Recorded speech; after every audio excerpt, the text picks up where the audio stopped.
Épisode 479 des Technos, merci de nous avoir rejoints une fois de plus.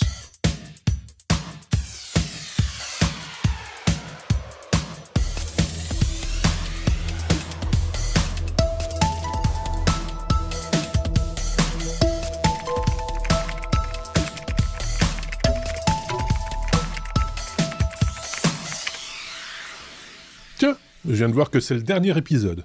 Du mois de janvier, je veux dire. Le vent de panique. Oh. Et c'est 470.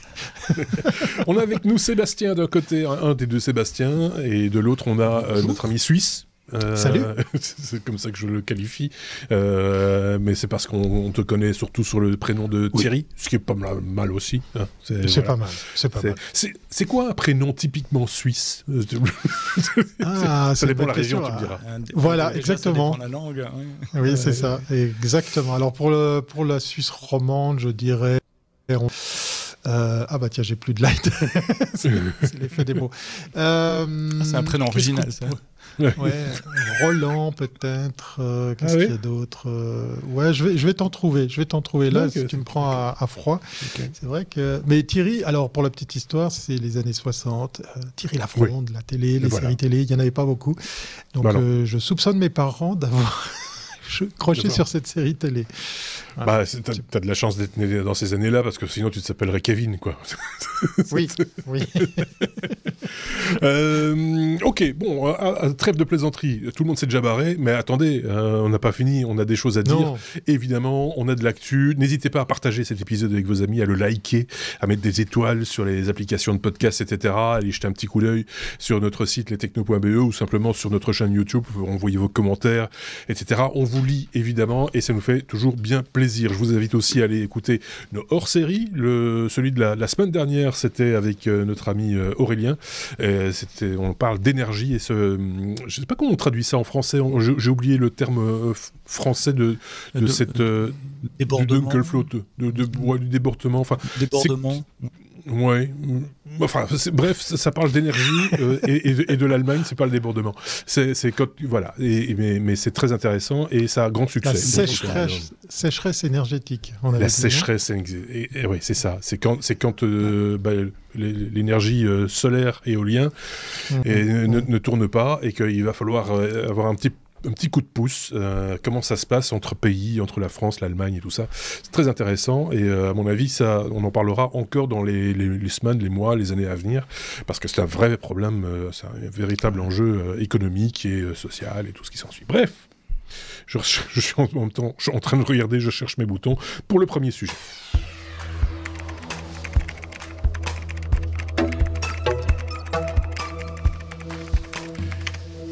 Ça, c'est le sujet de la semaine. Bah oui, parce qu'on pourrait presque faire tout l'épisode sur ce sujet-là. Quand je regarde nos confrères podcasteurs et autres sites d'information technologique, c'est le sujet, le cas, l'affaire DeepSeek. DeepSeek, oui, j'ai bien dit. C'est une intelligence artificielle venue de Chine et qui fait couler beaucoup d'encre et qui fait couler aussi s'écrouler les bourses et ça attire tous les regards et tu voulais juste faire le point sur une synthèse en gros de ce qui a été dit. Bon, ça va être difficile de parler de tout, Sébastien, mais en tout cas les grandes lignes de ce qui se passe autour de cette intelligence artificielle. Ouais, puis donner notre avis aussi, c'est ce qu'on fait dans les technos, parce que c'est marrant de voir cette petite souris rentrer sur le ring des compétiteurs IA qui se gargarisent avec beaucoup d'ego. C'est un peu un combat de coq depuis 2 ans. Et puis là, il y a la petite souris qui met tout le monde KO, tout le monde d'accord, et ça a dû faire mal à l'ego de tout plein. Donc la news, si jamais vous avez vécu dans une grotte ces derniers jours et que vous ne l'avez pas vu, c'est qu'une petite start-up chinoise qui s'appelle DeepSeek, qui a été créée en 2023, a lancé sur le marché il y a quelques semaines, quelques mois, des modèles des large language models, des modèles d'intelligence artificielle, et une application iOS et Android pour faire un chat, un peu comme ChatGPT. Et il se trouve que l'université de Berkeley a étudié ce modèle, comme il étudie un peu tous les modèles. Ils ont tourné des tas de benchmarks, de comparaison et autres, et il se trouve que ce modèle est tout à fait au niveau des modèles en vogue du moment, le O1 de OpenAI, OpenAI et de ChatGPT. C'est vrai que j'ai installé l'appli moi-même cette semaine et c'est un chat très très correct. On est très loin des premiers défauts qu'on avait eu avec ChatGPT il y a 2 ans. On a un truc 2025 moderne. Sauf que, ça vient de Chine, donc ça fait mal aux Américains. Et 2, c'est une start-up qui a été financée modestement. Ils estiment leur coût pour produire cette génération de modèles à 6 millions de dollars. 6 millions de dollars, c'est le siège passager de la voiture d'un des dirigeants des grandes big tech. Donc, c'est rien comparé aux milliards et aux milliards qui sont levés dans ce domaine-là. Mais ça montre 2 choses. Ça montre qu'on peut, avec peu de moyens, arriver à faire des modèles qui sont qualitativement tout à fait respectables et sans nécessairement utiliser la technologie Nvidia, bien qu'il y ait beaucoup de débats là-dessus. Eux disent, nous, on a utilisé des vieilles chips Nvidia d'avant l'embargo aux États-Unis, des H800. On en parlait juste avant l'enregistrement. Marc, tu as lu des infos contradictoires et ces infos changent de minute en minute, donc on va pas nécessairement essayer de savoir le vrai du faux ici. Mais enfin, le vrai, c'est qu'ils ont utilisé ils n'ont pas utilisé les dernières puces à la mode, les trucs les plus puissants, les meilleurs, etc. Il y a moyen de construire des modèles sur base de plus anciennes avec des guillemets technologies. Alors ils sortent pas de n'importe où. D'abord ils ont été fondés en 2023, donc c'est une boîte qui a un peu plus d'1 an, 1 an et demi. Il y a eu un modèle V2 en mai déjà, qui était déjà un modèle low cost et qui déjà titillait un peu les ténors de l'IA chinoise, Baidu, Tencent, Alibaba, ByteDance. C'est une architecture transformer très similaire à celle de Llama. C'est un modèle qui est capable de raisonner et vous le voyez dans le chat d'ailleurs. Je vais poser des questions de maths cet après-midi, c'était amusant de voir son raisonnement et il explique vraiment étape par étape, etc. Ils ont sorti une version 3 en décembre 2024 et puis le R1 preview en novembre. Et le R1 c'est celui qui est devenu disponible là cette semaine. Ils le considèrent comme open source. Alors moi ça mérite chaque fois que ça soit Meta ou eux qui disent c'est open source. Non, ça veut juste dire le modèle est disponible, vous pouvez le télécharger et vous pouvez l'installer en local et je vais y revenir dans une seconde, mais en aucun cas c'est de l'open source selon la définition de l'open source, c'est-à-dire le code utilisé pour le traîner n'est pas disponible et le jeu de données n'est pas disponible non plus. Mais là de nouveau, c'est pas spécifique à la Chine. Meta dit la même chose. On a des modèles open source, non, ils ont des modèles qui sont accessibles gratuitement. C'est pas là du tout la même chose. C'est pas de l'open source. Alors les Américains, je l'ai dit, ils se sont pris un petit uppercut là parce que nous on est les meilleurs, Nvidia, machin, Meta, OpenAI, et puis là il y a un petit chinois qui arrive et qui dit oui et Marc Andreessen, qui est quelqu'un que je cite de temps en temps, que j'aime bien suivre et que j'ai déjà cité dans les technos. Si vous vous souvenez, Marc Andreessen, c'était monsieur qui a fait Netscape, pour ceux qui ont plus de 40 ans qui se souviennent, qui est un investisseur maintenant. Il est à la tête de plusieurs hedge funds, il fonde des startups, donc il est très au point sur le milieu de la technologie américaine. Et il a appelé ce moment le AI Sputnik Moment, le moment Sputnik. Ça peut ça. Parce que, alors moi je suis un peu trop jeune pour l'avoir vécu, mais le moment Sputnik, c'est quand les États-Unis se croyaient première puissance spatiale, on va envoyer des hommes sur la Lune, etc. Et puis un jour ils ont entendu un petit bip bip et les Russes ont dit, vous savez quoi, ce bip bip c'est un satellite qui est au-dessus de la tête. Nous on l'a fait. Il faisait que bip bip d'ailleurs. Un satellite en orbite. Ah oui, il faisait que ça, il faisait que bip. Mais mes parents m'ont raconté, on écoutait la radio à l'époque pour écouter. Oui, on pouvait écouter le bip bip. Et on entendait le bip et c'était magique, c'était un bip qui venait de l'espace. On parlera des bips de l'espace et des satellites un peu plus tôt, un peu plus tard, un teasing. Alors les patrons US, ils ont joué franc jeu, ils ont dit ouais c'est impressionnant, c'est pas mal, c'est wake up call, a dit Donald. Le boss d'Anthropic aussi ont été impressionnés par la disponibilité de ce souci. Mais vous voyez le truc venir, on a Nvidia, c'est le Titanic, on a le gros glaçon chinois qui s'appelle DeepSeek, à un moment ça va faire boum. Ça pose des problèmes à deux bulles. Ça pose un problème pour les levées de fonds IA. Imaginez, moi je suis Mistral en France, je vais voir des hedge funds et j'ai dit voilà, j'ai besoin de 15 milliards pour continuer le développement de Mistral. Ils vont vous dire 15 milliards, mais les Chinois, là, ils l'ont fait avec 6 milliards. 6 millions. Pourquoi je devrais vous donner 15 milliards? Et puis l'autre, c'est la bulle de Nvidia, parce que Nvidia, l'action Nvidia a fait x3 en 3 ans. Je suis pas sûr de mon chiffre, attention. Elle a beaucoup augmenté ces dernières années. C'est ça. je suis prudent sur le chiffre. Ouais. Et tout repose sur une hypothèse qui dit la croissance des besoins en puissance de calcul, ça va être exponentielle. On commence une nouvelle loi de Moore, blablabla. En fait, DeepSeek, il nous montre que non. On peut faire de l'IA en consommant 100 fois moins, avec des puces moins chères, et du coup, Nvidia devient largement survalorisé et plop, encore une bulle qui risque d'éclater. En tout cas, c'est vraiment un shoot d'humilité en intraveineuse directe pour les gens de la tech. On va passer la parole à Thierry dans un instant. Moi, je trouve que c'est plutôt une bonne nouvelle justement pour les Mistral et autres projets européens, parce que ça veut dire qu'on peut faire avec moins de moyens.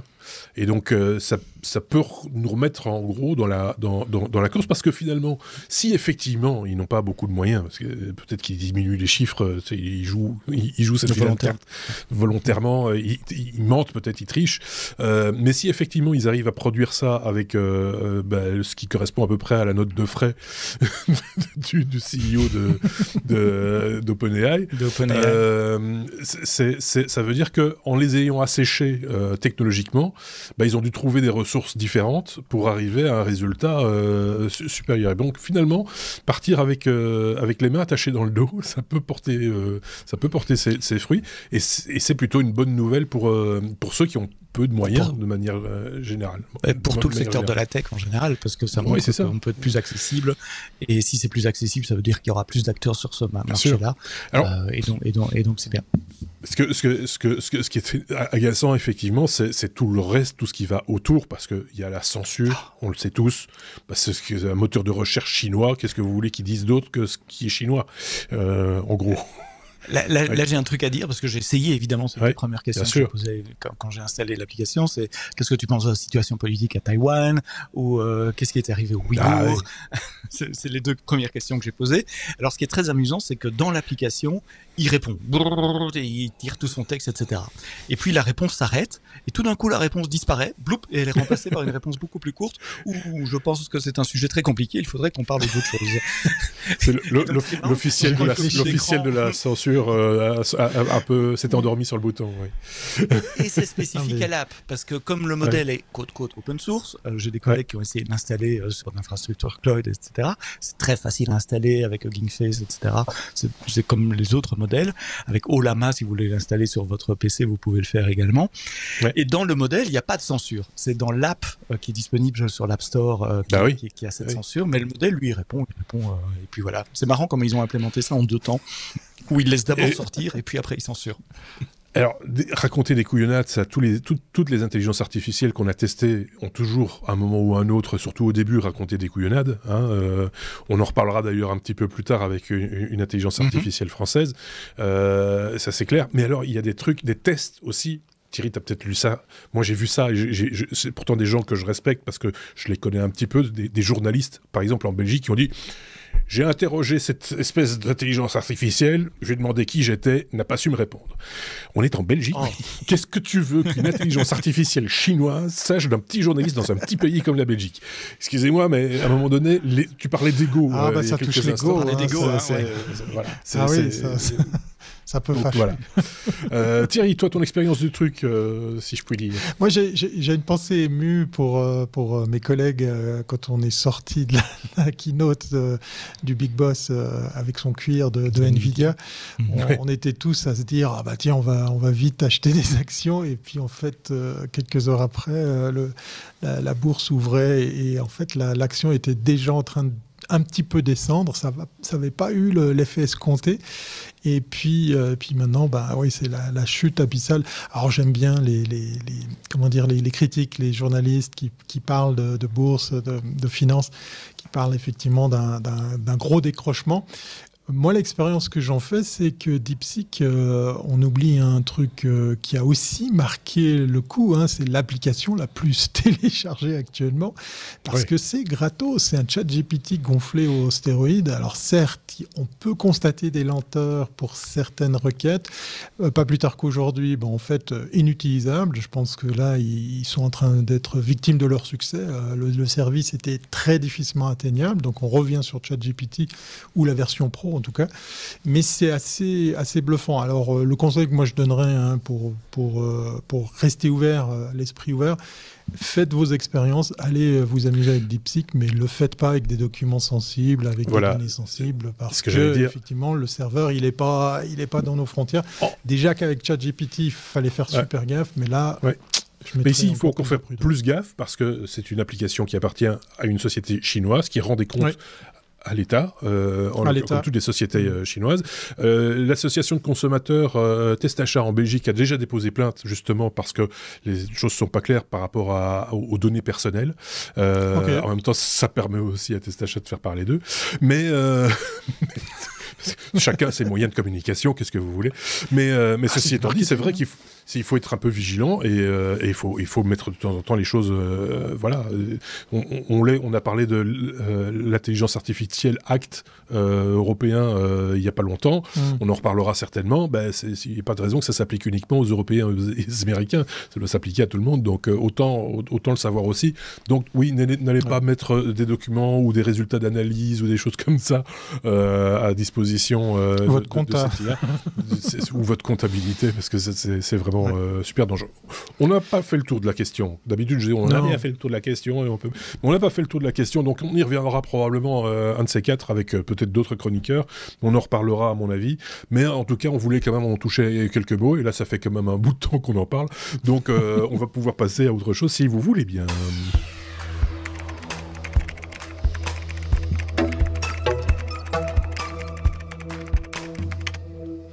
Les Suisses contrôlent l'air.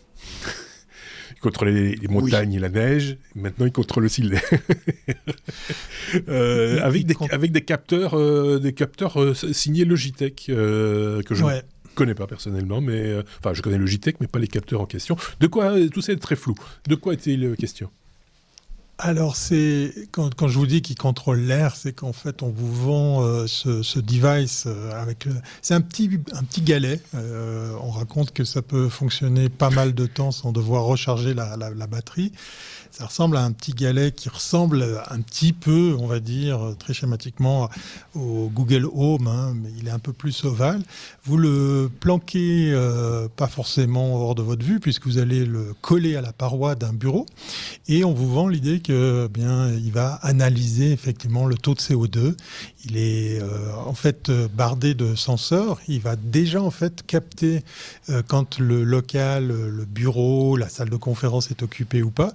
C'est ce fameux système, vous savez, c'est plus de l'infrarouge pour tester s'il y a de la présence.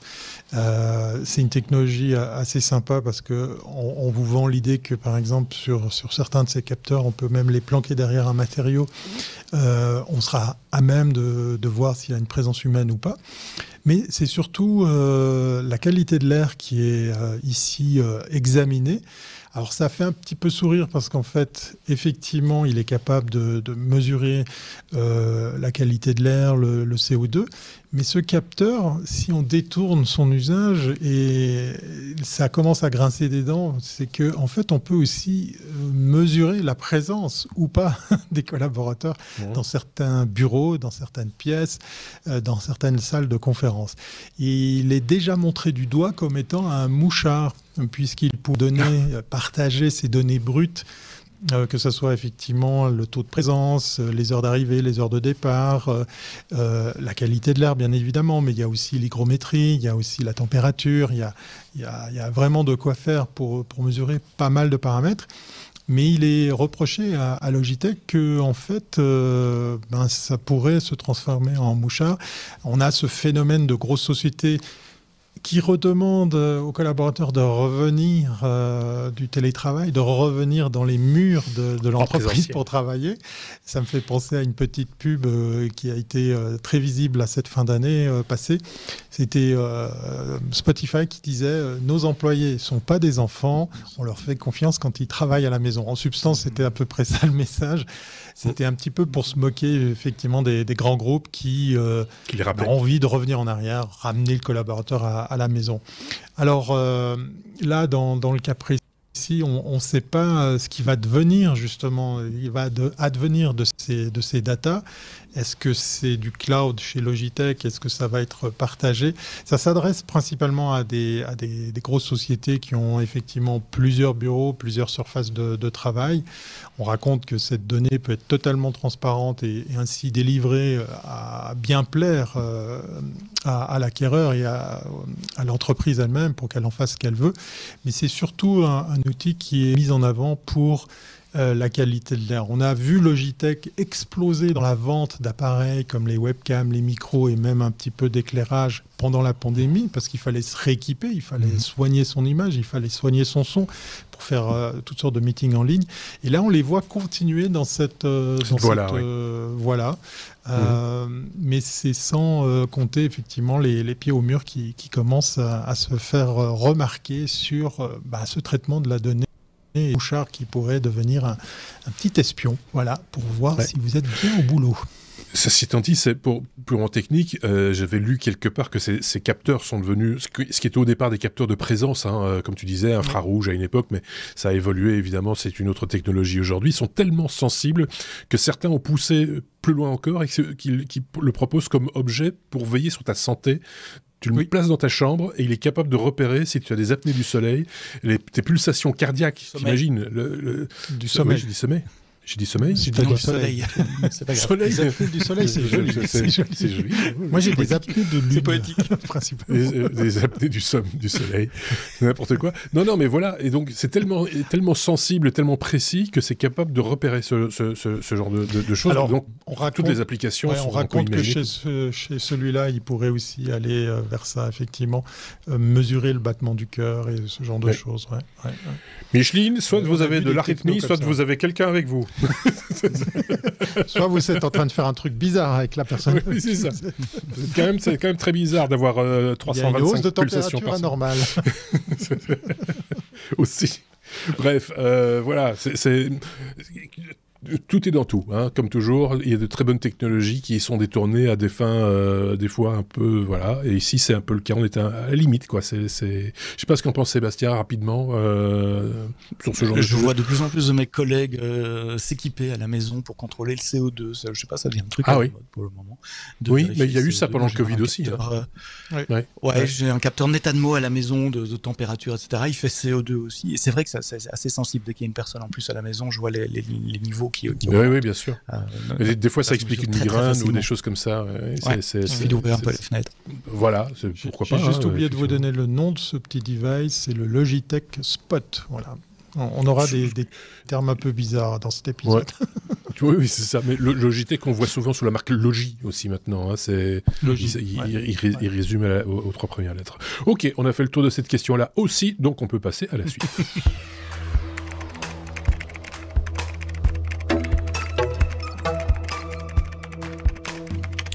On parlait de Spoutnik qui envoyait des messages mais très courts et relativement basiques. Bip bip. Exactement. C'est ça. Qui ne disait que ça en fait, qui disait je suis là en gros, en russe, en français, en anglais, enfin dans toutes les langues. Bip bip, tout le monde comprenait. Ici on parle de SMS qui nous arriveront peut-être demain, en tout cas c'est déjà le cas chez certains, par satellite également. Oui, je crois que c'est une news que tu as accrochée toi, Marc. Elle n'est pas très longue, mais à mon avis, elle mérite d'être relevée parce que ça va changer. On voit le début de quelque chose là qui va changer la manière dont on utilise nos téléphones portables et les réseaux 4G, 5G, etc. La news, c'est quoi? C'est que aujourd'hui, cette semaine, vous avez eu peut-être une mise à jour iOS 18.3 si vous avez un iPhone ou un iPad. Eh bien, certains clients qui sont en 18.3, qui sont aux États-Unis et qui sont clients de T-Mobile, ça fait beaucoup de conditions et c'est probablement pas dans les auditeurs de la techno, ont reçu en plus un petit mail qui leur dit que maintenant ils peuvent envoyer des SMS même s'ils n'ont pas de service de T-Mobile. Ça veut dire que si on est au milieu de la Pampa, dans une zone non couverte, et aux États-Unis, il y en a beaucoup parce que c'est un grand pays et c'est pas facile de couvrir tout un pays avec un réseau d'antennes. Et bien maintenant le téléphone bascule automatiquement vers les satellites pour envoyer des SMS. Alors aujourd'hui c'est juste des SMS et c'est juste en bêta pour certains utilisateurs de T-Mobile. Mais l'idée, c'est d'ouvrir les SMS à tout le monde et peut-être, allons-y, rêvons. Après, c'est les voice calls et c'est la data. Et on n'a plus besoin d'antennes 4G, 5G.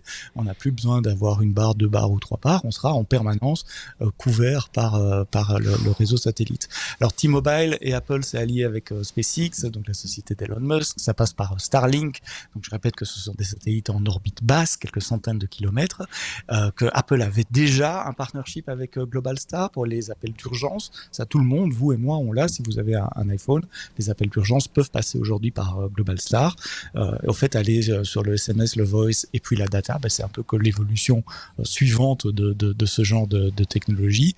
Ce que j'ai appris à l'occasion, c'est que pour Globalstar, il faut quand même pointer son téléphone vers le haut pour qu'il puisse émettre vers le satellite. Pour Starlink et les SMS, ça marche avec le téléphone dans n'importe quelle position, même à l'horizontale, même dans sa poche, même dans des bâtiments, paraît-il. Je répète des choses que j'ai lues, je n'ai pas pu tester évidemment moi-même. Et ça m'épate, parce que je veux bien que les satellites ils sont en orbite basse, ok, mais ça fait quand même que le petit appareil qui est dans ma poche est capable d'envoyer un signal électromagnétique à plusieurs centaines de kilomètres d'altitude au-dessus de moi. Je savais pas qu'on avait une puissance pareille d'émetteur dans notre poche. Voilà, donc un truc à surveiller. Parce que si ça s'étend, ça va vraiment changer le métier des opérateurs téléphoniques, les Orange, les T-Mobile, les Virgin et autres. Ils vont avoir un concurrent de choix, effectivement. Moi, je pense que c'est un complot, qu'on sait tout faire, en fait, et que les industriels, ils se disent, pour faire de la thune, on va lâcher les choses une par une, gentiment, tranquillement, et on en a encore comme ça pour 50 ans si on veut, hein, avec comme cerise sur le gâteau, on peut avoir de l'énergie sans polluer, et en plus de ça on peut absorber tout le CO2 de la planète. On vous a sauvé, c'est merveilleux, payez maintenant. C'est le grand complot des technologies et qui pourront un jour peut-être réparer et mettre de l'huile dans les pieds de micro. Ou de GD40. Micro trop tard. C'est ça. Donc, merci en tout cas pour ce sujet. Si vous le voulez bien, on va passer à toute autre chose, si vous voulez bien. Parce que moi aussi, je prends des notes pendant toute la semaine, chaque fois que j'ai un peu le temps. Il m'arrive de prendre des notes, et c'est le bloc-notes, justement, avec quelques infos que moi j'ai piochées. Fitbit, rappelez, racheté en 2021 par Google, a été condamné à payer 12,25 millions de dollars après avoir commercialisé entre 2017 et 2020 des montres défectueuses pouvant surchauffer et provoquer même des brûlures. Plus de 115 signalements ont été reçus, dont des cas graves de brûlures au second et même au 3e degré, ce qui est quand même pas rien.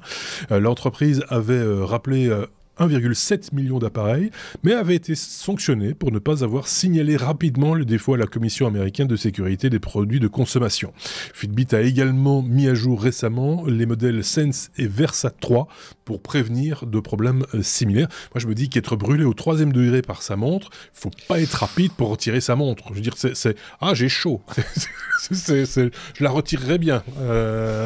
Ça commence à sentir le conchon brûlé. Je vais la retirer. Enfin, voilà, ceci dit, c'est pas drôle pour ceux qui ont le souci, effectivement. Tiens, restons dans le domaine des montres, si vous voulez bien. Plusieurs montres connectées Garmin sont affectées par un bug, les bloquant dans une espèce de boucle de redémarrage infini, affichant uniquement un triangle bleu, qu'on appelle le triangle de la mort. Garmin a reconnu le problème et propose une solution temporaire, simple, éteindre et rallumer l'appareil, puis le synchroniser avec Garmin Connect ou Garmin Express. Si cette méthode échoue, des recommandations supplémentaires et une réinstallation aux paramètres d'usine sont suggérées, mais là, il faut avoir fait des études d'ingénieur parce que c'est quand même bien complexe. La cause du problème est une mise à jour défectueuse liée au GPS qui entraîne un fichier corrompu. Garmin travaille sur une solution durable, en espérant que ça ne fasse pas chauffer la montre Garmin. Ce serait ballot parce que du coup, il faudrait qu'ils discutent un peu avec les gens de chez Fitbit pour savoir comment ils s'en sortent. Des histoires de montres, t'en as une aussi, je pense, Thierry, non? Ou pas? Oui, il se passe plein de trucs du côté des montres et voilà, c'est plus des bruits de couloir. Il y a Google qui s'intéresse à ressortir ces fameuses montres que j'avais en amour, puisque j'avais la version noir-blanc, puis après la version couleur, des Peebles. C'était des montres très légères, 1 semaine d'autonomie, voire 10 jours. Un OS qui avait périclité parce que la boîte avait fait faillite, avait été racheté et puis après ça avait été fermé.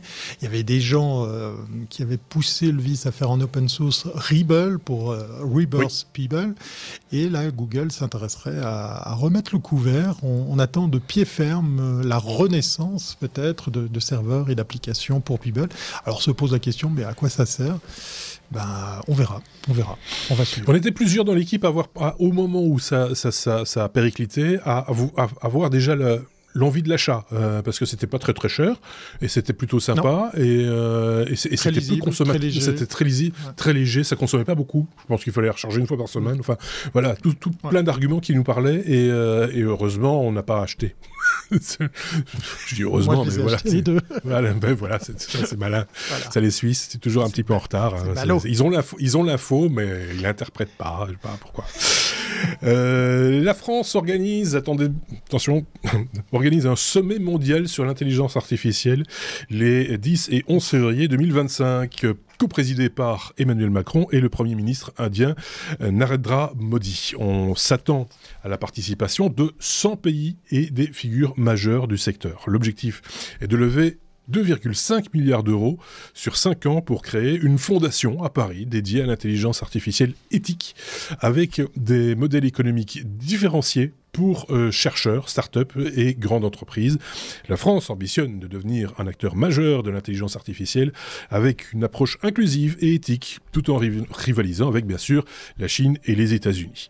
Le sommet abordera des enjeux comme l'impact énergétique de l'intelligence artificielle, les droits d'auteur et la gouvernance internationale, tout en cherchant à former une coalition pour une intelligence artificielle durable. Des annonces sur la nouvelle infrastructure nationale, comme des centres de données, sont attendues également pour renforcer la capacité technologique française.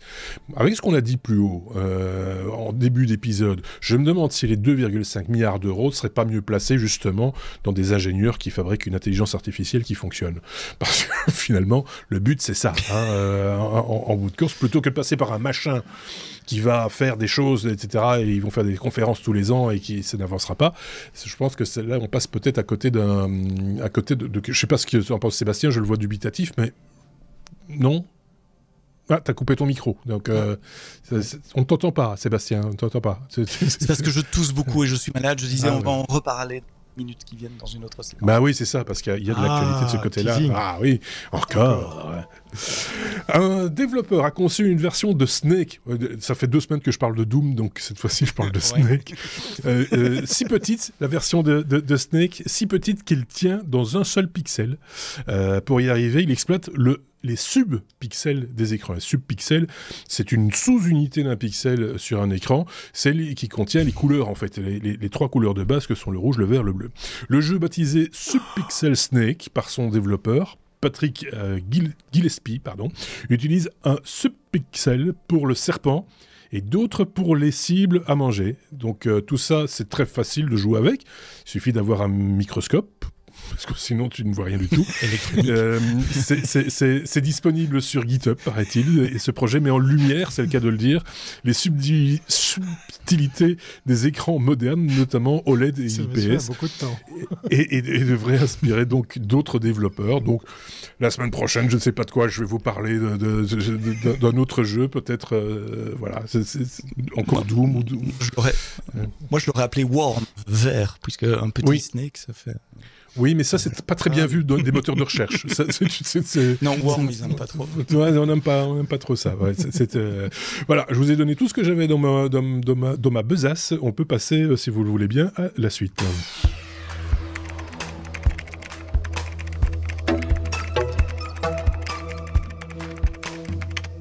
Ouh là là, le monde Mac est en émoi. Le monde d'Apple aussi. Puisque, apparemment, il y a du hacking dans l'air, Thierry. Oui, je vous avais dit qu'il y aurait des termes un peu bizarres. Cette fois-ci, on continue avec slap et flop.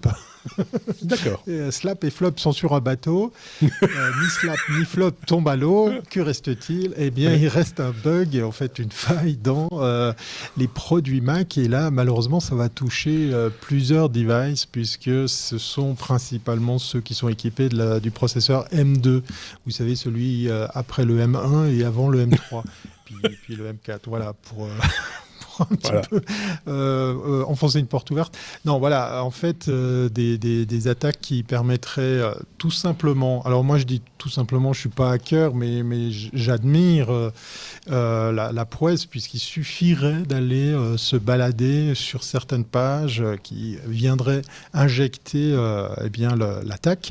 Donc c'est simplement en surfant sur Internet qu'on pourrait profiter de ces failles et ainsi aller pomper des informations. On parle quand même d'aller très très loin pour aller siphonner effectivement vos datas sur un iPad, sur un Mac. Qu'est-ce qu'il y a peut-être du M2 dans... Non, je ne crois pas qu'il y a de smartphone. Oui, il y a peut-être de l'iPhone sur du M2. Ça vaudrait la peine d'aller voir. Et voilà, on se balade dans des onglets de Chrome ou de Safari et puis boum, on pourrait aller comme ça farfouiller votre disque dur pour aller chercher des infos. Alors l'article, par exemple celui de Frandoid que je partage avec vous dans cet épisode, ne nous dit pas si cette faille a déjà été utilisée. À mon avis, si elle fait surface dans l'actualité, c'est quelque part elle a déjà servi. On nous raconte que Apple a pris ça au sérieux et puis qu'ils vont probablement bosser sur le problème. Et puis pour ceux et celles qui ont peur, pour savoir si effectivement vous êtes concernés, ça concerne les Mac sortis depuis 2022, donc avec la puce M2, les Mac fixes, donc les iMac par exemple, ou les Mac mini sortis depuis 2023, et les iPads et les iPhones. Voilà, ça confirme ce que je vous disais pour le téléphone, sortis depuis 2021. Donc en gros, concrètement, la plupart des appareils équipés du processeur M2 ou A15, puisqu'on va le retrouver effectivement dans l'iPhone, pour SLAP, et M3 A17 pour FLOP, qui sont aussi concernés. On est plus ou moins des Mac lovers ici, même si ce soir je fais ce live avec vous deux sur un PC, puisqu'on travaille sur plein de systèmes d'exploitation. C'est bon de rappeler que même pour le Mac, rien n'est pour toujours et la sécurité avant tout.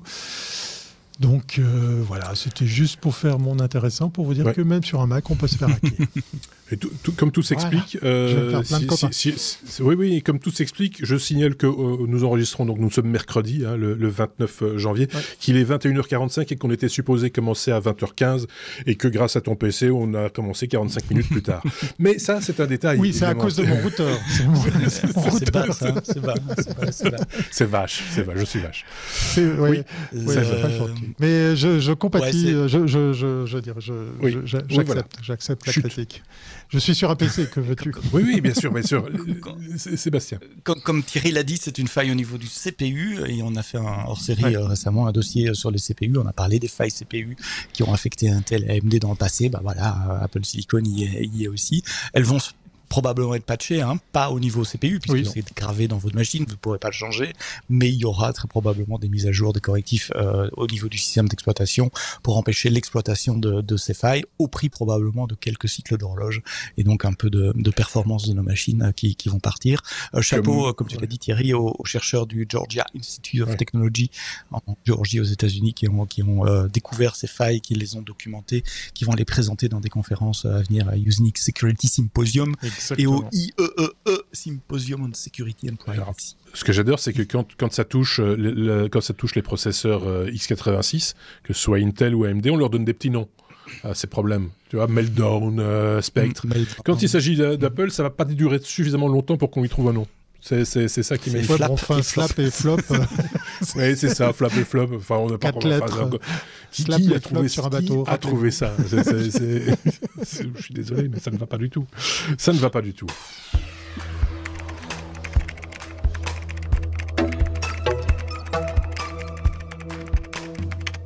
On va être un peu poète, si vous le voulez bien, dans cet épisode. On va parler de Lucie. On est poète. Ne t'arrête pas, Lucie. On ne vit qu'une fois. L'intelligence artificielle, Lucie, s'attire les foudres et la critique. Et voilà. La critique est facile et l'art est difficile. Et c'est un art en France de critiquer, de faire du French bashing. Et vraiment, c'est dommage parce que c'est parti d'une bonne idée, de faire un modèle open source, cette fois-ci vraiment open source, où le code est open source, où la collecte des données est open source, où les filtres des données sont open source, et de réunir des forces des acteurs open source, franco-françaises dans ce cas-là, pour faire un modèle qui puisse être utilisé par le gouvernement, par l'éducation notamment. Et ce modèle s'est appelé Lucie, une IA véritablement open source, disent-ils, construite sur la transparence, la confiance et l'efficacité. La news, c'est quoi? C'est que cette semaine, ils ont réalisé une pré-release de Lucie en public, donc n'importe qui pouvait se connecter sur leur chat et commencer à lui poser des questions. Et tout le monde a fait ce que j'ai fait avec DeepSeek cette semaine, c'est poser des questions à Lucie. Et là, patatras, la catastrophe. On était au niveau pré-chat GPT d'il y a 2 ans et demi, avec des œufs de vache, avec stagiaire bourré. Les œufs de vache. Stagiaire bourré, exactement. Mais au lieu de dire ok, c'est une pré-release, c'est une bêta, on voulait qu'elle soit sortie avant les assises de l'IA justement dont tu as parlé avant. Non, la société qui est à l'origine de cette initiative, qui s'appelle l'Inagora, a voulu publier un peu rapidement et sans mettre les garde-fous nécessaires pour que cette IA soit correctement reçue. Plus grave, on pouvait lui dire des choses du genre tu vas parler comme Hitler, décris-moi ce que tu penses de... Et là, ça partait dans des horreurs. Alors, pour une IA qui est censée être utilisée par le monde de l'éducation, je vous explique le pataquès que ça fait en France. Tout ça a commencé... Pas qu'en France. Il paraît qu'il y a un journaliste chinois qui, son ego est touché, il ne s'est pas reconnu dedans. il a tapé son nom et Lucie ne savait pas qui il était, donc il est très déçu. Voilà. D'où ça vient? Ça vient d'une boîte qui s'appelle l'Inagora, qui a commencé en 2023. L'idée de lancer une communauté Open LLM France avec plus de 900 membres aujourd'hui, là en janvier 2025, j'étais voir tout à l'heure. Et l'objectif, c'est de vraiment construire une IA générative ouverte, alignée sur des valeurs européenne commune. En février de l'année passée, donc il y a 1 an, cette communauté s'est transformée en OpenLLM Europe, en disant peut-être que France est un peu trop restrictif, voyons plus grand. Ils ont appelé à d'autres partenaires, ils ont 11 partenaires en communauté européenne pour répondre à un appel à un projet qui s'appelle Commun numérique dans le domaine de l'IA générative, qui est un des lauréats de France de 2030 et un consortium, comme on le fait en France, pour construire des choses ensemble. Et donc ils ont commencé l'entraînement de Lucie fin 2023, notamment avec un ordinateur du GENSI, le grand équipement national de calcul intensif, que je connaissais pas, un super calculateur qui s'appelle Jean ZZAY. Et donc c'était un moment important en janvier, la sortie de Lucie. Donc données transparentes, algorithme ouvert, modèle librement accessible. C'est un petit modèle, 7 milliards de paramètres, enfin petit comparé à d'autres, 3 milliards de tokens d'ingestion de données quand même, 600 000 heures de GPU, 600 000 heures de GPU avec donc 512 GPU Nvidia H100 en parallèle, focus sur le français mais support des principales langues européennes. Et l'idée c'était de sortir ce modèle en janvier. Alors le fondateur et le boss de l'Inagora reste optimiste. Il dit que le projet c'est un projet ambitieux, mais il faut continuer. Il reconnaît quelques erreurs. Ils auraient peut-être dû mettre un peu plus de précautions autour du lancement de Lucie, mais il y croit encore. Il s'appelle Michel-Marie Maudet et il insiste vraiment sur l'importance de l'écosystème open source pour que l'Europe puisse créer des modèles souverains. Et ça relie avec la première news dont on parlait avec DeepSeek. Et donc ce qu'il faut retenir, c'est que c'est pas marqué dans les livres que le plus important à vivre est de vivre au jour le jour. Il me prend ma faim, il m'a pris ma chute. Oui, mais toi, moi j'aurais eu le culot de le chanter. Mais voilà, tu t'es dommage. Vous vous êtes tous privés de cet excellent moment que je vous aurais proposé. C'est ça. Mais voilà. Non, je ne le ferai pas. Du coup, tu m'as piqué ma réplique. Ça ne va pas du tout. Moi, une remarque peut-être à dire. Oui, une seule chose à dire. Je suis déçu parce que Lucie m'a toujours pas renseigné sur comment cuisiner les œufs de vache. Parce qu'effectivement, c'est une véritable question. J'avais posé à ChatGPT, rappelez-vous, j'avais posé la question des œufs de chat sauvages, la différence entre les œufs de chat sauvages et les œufs de chat domestiques, et ChatGPT avait répondu que les œufs de chat sauvages étaient plus résistants. Ils avaient un petit goût, mais ils étaient plus résistants. La coquille était plus résistante. Et quand je lui ai dit, mais t'es fou, ChatGPT, les chats ne pondent pas des œufs, et ben, vous avez tout à fait raison, effectivement, les chats ne pondent pas des œufs. Voilà. Et c'est bon quand même. mais l'instant d'après, et c'est ça qui est magique, et c'est pour ça qu'on essaye tous, et forcément Nourri la bête aussi, c'est que pas 24 heures après, tu posais la même question et il ne se trompait plus. Donc voilà, je pense qu'on va un petit peu sur le même modèle, entre guillemets, de ces IA, et je pense qu'on est à l'étape sur 10 000 steps, on est peut-être à l'étape 12, et donc ça ne demande qu'à évoluer. Tout ça pour être juste une petite fin sérieuse par rapport à mes œufs de vache. Ça me fait réfléchir sur le fait que tous les... On ne parle pas des 500 milliards que veut faire Donald pour créer une IA super puissante pour les États-Unis. Ouais. Moi, ça me travaille l'idée Stargate. De voir ces pays, de voir ces pays, de voir ces régions, ces continents, ces associations de pays, de puissances, de sociétés faire leur propre IA. Il y a tout d'un coup une course effrénée pour avoir son système, légitime. Souverain. Je cherchais l'autre terme. Souverain, merci.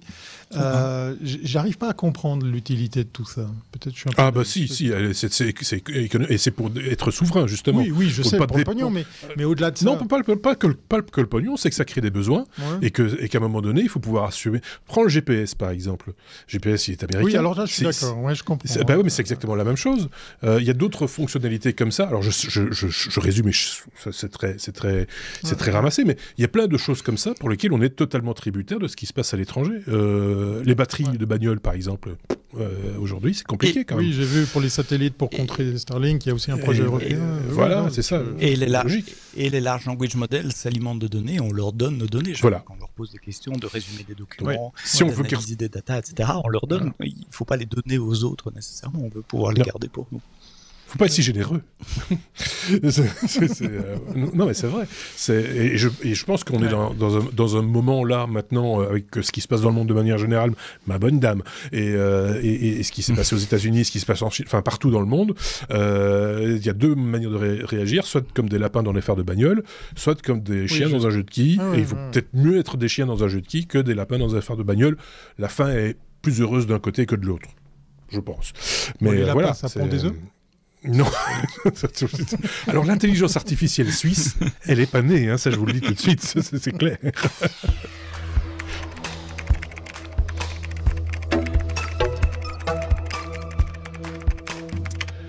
Revenons sur Terre avec un sujet qu'affectionne particulièrement Thierry, il faut bien le dire, je ne suis pas contre non plus, de parler de temps en temps de van life, parce qu'il y a de la tech aussi là-dedans, c'est de la tech, hein, c'est bourré de technologie, ces machins-là, c'est un condensé de technologie, et on va parler d'une marque qu'on connaît bien, Immer, qui est une marque allemande, hein, si je ne dis pas de bêtises, européenne en tout cas, et qui sort une version de leur grosse vente, mais un peu rallongé, si vous voyez ce que je veux dire. C'est pour familles nombreuses. Exactement. Pas forcément. on peut jouer petite les famille nombreuse. Non, voilà, petite de 2 personnes. Non, mais après, effectivement, le Grand Canyon S600, ils ont sorti, bien évidemment, le S700. Et je suis très heureux de pouvoir allier van life et innovation, puisque l'innovation, elle a l'air de rien, mais c'est de faire un van. Alors, j'attends quand même la confirmation, parce que j'ai épluché le site de chez Immer et les principaux articles de presse qu'on trouve de ci et de là. C'est qu'ils auraient réussi le pari de vous proposer ni plus ni moins qu'un van de 7 mètres de long, 6,97 pour être précis, et qui respecterait le tonnage qui ne doit pas dépasser les 3,5 tonnes. Hein. C'est toujours là l'enjeu.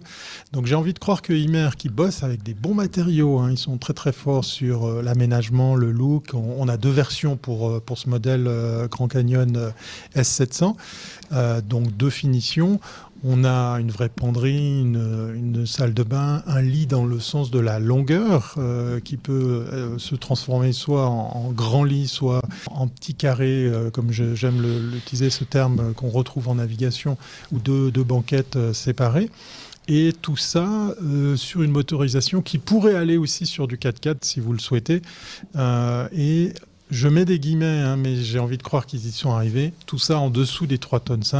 Alors il faut parier que en fait, vous n'allez pas prendre beaucoup de bagages, ou alors leur partenaire de longue date, j'ai nommé Mercedes, puisque c'est toujours sur du Sprinter, Mercedes Sprinter, même s'il y a des modèles chez Imer qui fonctionnent sur du Fiat Ducato, eh bien, ils ont dû travailler de concert pour arriver à faire de l'isolation, de l'aménagement, du mobilier et des finitions dans deux versions assez robustes, mais aussi assez légères pour remplir ce challenge. Il faut savoir, par exemple, chez Imer, les réservoirs d'eau douce comme les réservoirs d'eau grise sont chauffés. C'est une grande particularité. Voilà, ils sont d'office hors gel. Et je dois reconnaître que le modèle est assez plaisant, même si on est un peu plus classique. Demandeur de photos. Voilà, classique. Les deux finitions ont rien à envier au précédent modèle. Et puis, surtout, on est sur une gamme de prix qui est standard chez Imer. On est autour des 100 000 et quelques euros sur ce modèle. Voilà, ça fait une maison roulante assez chère, sur laquelle vous avez même une option possible, c'est le lit de toit relevable. Donc vous pouvez imaginer avoir un couchage supplémentaire. Si tu veux partir avec la petite famille, d'avoir des couchages supplémentaires. On est sur un modèle qui reste un petit peu spacieux, puisqu'on a toujours un peu la même configuration, cuisine d'un côté, WC de l'autre, WC douche de l'autre. Là, l'avantage, c'est les centimètres pour le lit dans le sens de la longueur. On a un véritable sommier, c'est aussi une marque de fabrique chez eux, mais on peut imaginer avoir des modulations de l'intérieur assez sympas. Je vais aller le visiter. J'ai déjà pris rendez-vous avec le représentant Imer ici en Suisse, et je vous en donnerai des nouvelles, peut-être probablement des images. Ça m'intrigue effectivement pour cette histoire de poids, de voir si effectivement ils sont toujours la barrière des 3,5 tonnes. Voilà. Alors, rappelons-le, les 3,5 tonnes, c'est pour être sur permis B, en fait, tout simplement. C'est pas être permis poids lourd. Permis poids lourd, auquel cas, ça occasionne des frais supplémentaires pour les acheteurs, on le sait bien. Et d'ailleurs, certains modèles qui sont poids lourds aujourd'hui sont des fois moins chers que les poids légers, entre guillemets, parce que justement, il y a moins de demandes sur ce type de modèle, parce que des 7 mètres, même plus que 7 mètres double essieu Iveco, par exemple, il y en a pléthore, c'est connu, mais c'est directement 4 tonnes 7, 5 tonnes 2, enfin voilà, dans ces eaux-là, quoi. Il n'est pas fan de vannes, Sébastien, ou non, parce que tu nous faut couper ton micro. C'est pour ça que il n'a pas envie d'en parler. Il a pas envie. C'est ça. Je comprends. Je coupe mon micro parce que je suis un peu malade. Je tousse beaucoup et je ne veux économiser les oreilles. J'ai vécu cet instant. Exactement. Mais je disais non, je ne connais rien en vannes et donc je n'ai pas grand-chose à dire d'intelligent. Eh bien, voilà. Donc tu iras consulter les liens qu'on va mettre évidemment dans les notes de podcast. Voilà. Je disais chouette. Je verrai tu vas t'instruire. Spécial peut-être si une interview Mais il y a des choses à faire autour du van, il y a encore des choses à faire, parce qu'effectivement, je le dis comme ça, je le glisse, parce que c'est un vieux projet, j'en ai déjà parlé à Thierry, mais j'aimerais bien qu'on l'aboutisse avant la fin de cette saison numéro 11, c'est de parler avec des gens qui s'y connaissent de l'avenir des véhicules de loisirs dans l'électrique. Oui. Parce qu'il y a... On le sait, sur la voiture, on commence à maîtriser le truc, là, on commence à voir vers où ça va. Il y a même la police de Bâle a des voitures électriques. Il arrive à la case. Bâle aussi. Je voulais quand même en toucher un mot, la voiture électrique. Ce sont des voitures électriques Tesla, et donc ils vont les renouveler moins rapidement que ce qui était prévu, parce qu'elles ne sont pas du tout usées, parce que forcément, chaque fois qu'ils veulent faire une course-poursuite, il faut d'abord la charger, et donc du coup, ils partent jamais. Donc, c'est une boutade, mais l'information est vraie. Ils vont les garder plus longtemps. Donc voilà. Mais donc il y a des choses à dire autour du van ou du camping-car ou du motorhome, comme on dit en Belgique, du véhicule de loisir de manière générale, en électrique ou en hybride, parce que il y a cette histoire de poids, et donc vous comprendrez que technologiquement, ça pose des questions également. On en a fini, je pense. Je regarde la conduite, mais je pense qu'on a tout dit. On a chanté, on n'a pas chanté, mais on aurait pu chanter. Non, on n'a pas chanté, je regrette. Je suis déçu pas entendu. Mais c'est de ta faute, c'est de votre faute, les amis. Il l'aurait pas fait. Il l'aurait pas fait. Ne me provoque pas. Me provoque pas. Si c'est que je suis capable. Mais voilà. Non, je le ferai pas. Non, on l'a fâché. Il veut plus. Non, je veux plus. Bon, allez, à série. Il y a un hors-série qui s'en vient, forcément. Si vous nous écoutez rapidement, que vous êtes au taquet, que vous avez sauté sur cet épisode, que nous allons publier un tout petit peu plus tôt que d'habitude. Ça, les connaisseurs vont le remarquer. Mais dimanche, normalement, si tout va bien, si je ne me casse pas une jambe, il devrait y avoir un hors-série signé Thierry, parce que tu as fait du son au CES au début du mois de janvier, et que tu as ramené ce son, ce qui était mieux, évidemment, plutôt que de le laisser là-bas. C'est pas comme tes bagages. Et donc, on écoutera ça. Tu as fait quelques interviews de start-up et pas des moindres. Et donc, comme il y a beaucoup, je peux pas dire ce qu'on va proposer dimanche, mais il y aura certainement des choses très intéressantes. Voilà, ce sont des choses très intéressantes. Donc, n'hésitez pas à aussi consommer les hors-séries et, comme pareil, partager, liker, étoiler, commenter, etc., etc. On a fini ? Vous allez faire dodo, tu vas terminer ton rhume, ta grippe, Sébastien, tranquillou, et on va se dire à très bientôt avec d'autres chroniqueurs, certainement la semaine prochaine. Passez une bonne semaine. Salut. Ciao.